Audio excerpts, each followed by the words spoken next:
محمد عبد الله الخضيري. الأخ محمد، كما أعرف أنك قدمت اختراع رائع ومتميز حقيقة يدل على نجاح الشاب السعودي وعرضته في هذا المعرض. تعطيني فكرة مبسطة مختصرة عن هذا الاختراع. هو جهاز يثبت على نفس الإطار، إطار السيارة، فيه صمام أو بلف يركب على نفس الإطار، وصمام خارجي ثاني ثنائي عندي داخل السيارة كشكل ركاية. الركاية هي موجود عنده في ساعة قراءة الضغط الهواء، وفيه صمام للتهريب، تهريب الهواء، وزر كهربائي لتعبئة الهواء. طبعا أول ما أفك الصمام، هو موجود عندك الصمام هنا، أول ما أفتح الصمام يطلع الهواء مباشرة.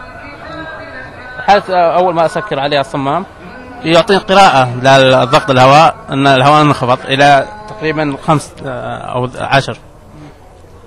بعد ما أسكر الصمام أضغط على الزر، طبعا عندك الزر هنا، أضغط عليه الموتور الهواء.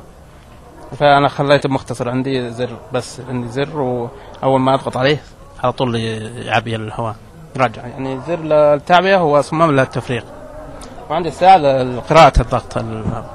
هو طب يعني هو مفيد لأهل الرحلات البرية، يعني يخفض إطار ضغط الهواء للكفر قبل ما يدخل البر، وإذا خرج يعيد الهواء مرة أخرى. مجرد ما تحب أنك تطلع للمنطقة الصحراوية، على طول تخفيض بالصمام، تفتح الصمام يهرب الهواء كله. بعد ما تطلع لمنطقة مزافلته، بس الزر هذا على طول يرجع الهواء كما كان على حسب الضغط 40 35، والسيارة ماشية بدون أي توقف. للكفرات الأربعة كل جهاز يركب له، كل إطار يركب جهاز وتحكم بأي